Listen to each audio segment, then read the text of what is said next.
Boa noite, pessoal. O nosso grupo vai falar um pouquinho sobre os riscos ergonômicos. Os riscos ergonômicos é o estudo científico da relação entre o homem e seu ambiente de trabalho. O termo ambiente abrange o meio em que o homem trabalha, mas também os métodos, os instrumentos, a organização do trabalho. A ergonomia fundamenta-se no conjunto de estudos que visam a organização metódica do trabalho em função do fim proposto e das relações entre o homem e a máquina. Vou falar um pouco sobre os riscos de caráter físico e psíquico. Os riscos de caráter físico, ele se caracteriza em atividades de transporte de cargas, mudança de decúbito do paciente, ou até mesmo transporte de máquinas. Isso leva a um desgaste, ainda mais se a pessoa se o profissional, tiver uma postura incorreta para estar fazendo essas atividades, leva a desgaste e pode provocar até alguma lesão, que essa lesão pode ser temporária ou ela pode ser até mesmo permanente, até impossibilitando o profissional de conseguir estar atuando novamente. Então tem que estar analisando bem a postura, né, quando vai fazer essas atividades, para não ter tanto desgaste do corpo e não afetando até a saúde do profissional, certo? Os riscos ergonômicos de caráter psíquico é aquele que leva em conta a subjetividade do profissional, a sua qualidade de vida, a sua saúde mental, ou seja, a sua relação com o seu colega, né, no seu ambiente de trabalho também interfere nessa saúde mental do profissional, as condições de trabalho, enfim, até mesmo, ainda mais, né, a relação do profissional com os clientes, os pacientes, que ele precisa estar ali prestando o atendimento. Ou seja, sem a saúde mental do profissional, como ele vai conseguir, né, estar ali atendendo, tendo paciência para estar compreendendo a situação do paciente, tendo mais cautela em conversar com o paciente. Então, a qualidade de vida do profissional tem que ser importante também para ele conseguir ter essa consciência no atendimento, né, ao paciente e, e conseguir se desenvolver melhor. E com a relação aos colegas de trabalho também, como é um trabalho em equipe, a saúde mental é muito importante para todos, né?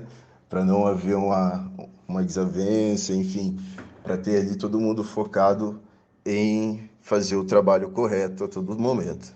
Bom, os riscos ergonômicos de caráter social, eles se referem aos aspectos inerentes à cultura, aos hábitos e também ao estilo de vida, às relações sociais, o ambiente, né, em que a pessoa está inserida, a remuneração e a satisfação no trabalho. A gente tem também os riscos próprios da estrutura organizacional.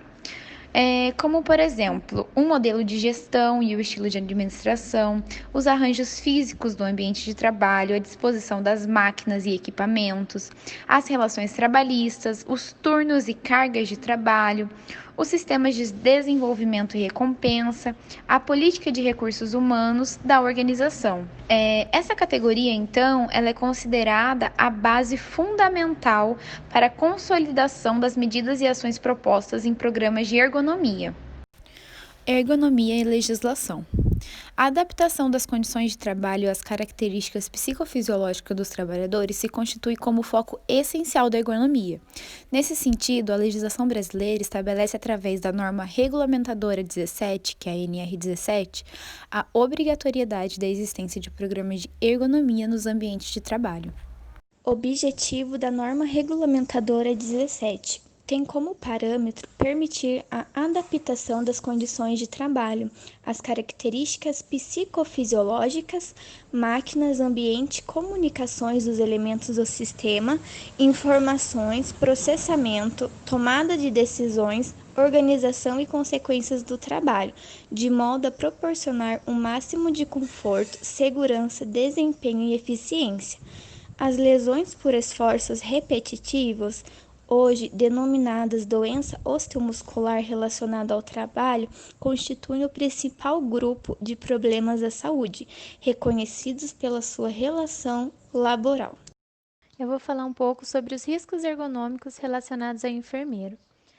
Nós sabemos que a rotina dos profissionais de enfermagem trata-se de uma rotina bem cansativa, bem exaustiva, porque além dele conciliar as atividades do dia a dia, eles ainda têm os plantões, passa por situações estressantes, né?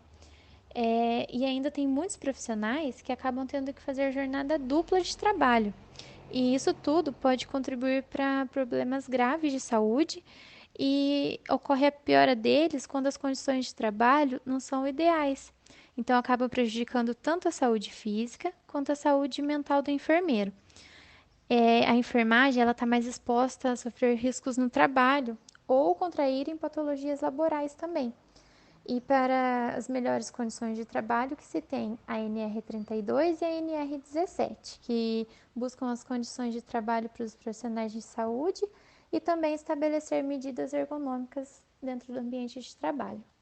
Agora, nós vamos falar um pouquinho sobre os riscos ergonômicos que são mais relevantes para o enfermeiro. Então, nisso se inclui a postura inadequada, para poder exercer o trabalho, a sobrecarga acima do limite, carga horária muito longa, cansativa. Nisso vai se incluir os profissionais também que fazem jornada dupla de trabalho e também o mobiliário inadequado. Além dos itens já citados, vale ressaltar a falta de EPI de proteção essencial para os enfermeiros, como luvas e máscaras, ambiente insalubre, contato com fluidos e material químico sem a proteção adequada, dificuldade de manter horários para alimentação adequada, riscos de radiação, são um dos principais motivos, como visto em aula, de contaminação, não utilizar os EPIs adequados e até mesmo utilizá-los e retirá-los da forma inadequada, Então, por isso que é essencial a análise ergonômica do trabalho, para estar respaldando o profissional também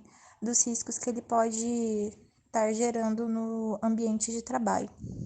Temos também os riscos de lesões musculoesqueléticas, o uso inadequado dos equipamentos de proteção individual, o estresse laboral, depressão e ansiedade, falta de apoio institucional, ausência de área restrita de repouso, dificuldade de progressão de carreira, vulnerabilidade a situações de violência emocional. Outro ponto importante que a gente tem aqui é a falta de autonomia também e a falta de apoio emocional. Ou seja, o profissional ele tem um acúmulo muito grande de trabalho, não tem autonomia, não consegue dividir exatamente a equipe, o que cada um deve fazer, e acaba tendo uma sobrecarga nesse profissional.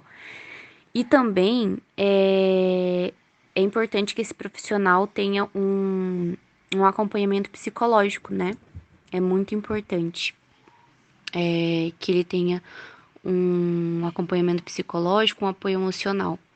Na tabela, temos exemplos de ergonomias em pequenas ações divididas pela forma correta de se usar no dia a dia e a errada, com cargas pesadas. Sempre manter esses objetos armazenados na altura da cintura do profissional, evitando esforços desnecessários para levantá-lo. A errada é acessar com frequência objetos e insumos pesados em alturas acima ou muito abaixo da cintura. Na movimentação de pacientes. Na ausência de equipamentos que auxiliem essa atividade, o profissional deve recorrer à ajuda de um colega e também utilizar superfícies como apoio, buscando manter sempre as costas eretas. É errado movimentar ou transportar pacientes, sobretudo obesos e com alto grau de dependência, sem auxílio. No agachamento, manter as costas eretas e um dos joelhos flexionados, sempre que for necessário agachar. É errado curvar as costas ao agachar para carregar algum objeto ou auxiliar algum paciente.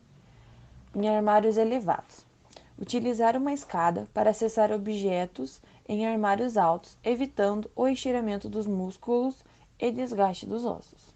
É errado trabalhar por muito tempo na mesma posição e sem regulagem de altura. Bancada de trabalho. É certo utilizar a bancada em uma altura que corresponda à dos cotovelos quando flexionados. É importante apoiar os pés alternadamente em um banquinho ou sentar após estar certo período em pé. É errado trabalhar por muito tempo na mesma posição e sem regulagem de altura. Condições aos equipamentos. É certo manter os equipamentos em condições adequadas de uso, com manutenção periódica e preventiva. No caso de camas, com manivelas, por exemplo, assegurar a lubrificação periódica. É errado utilizar equipamentos em condições inadequadas e realizar esforços excessivos para operá-los. Computador. É certo posicionar a tela na altura dos olhos, manter os pés pressionados paralelamente no chão ou um descanso. Utilizar assentos que mantenham a parte inferior. É errado utilizar banquetas sem encosto, mesas baixas ou altas demais e não regular esses instrumentos de acordo com as características do profissional. Bom, gente, esse foi o nosso trabalho. Espero que vocês tenham gostado. Estamos abertas a dúvidas e sugestões. E é isso. Obrigada. Boa noite.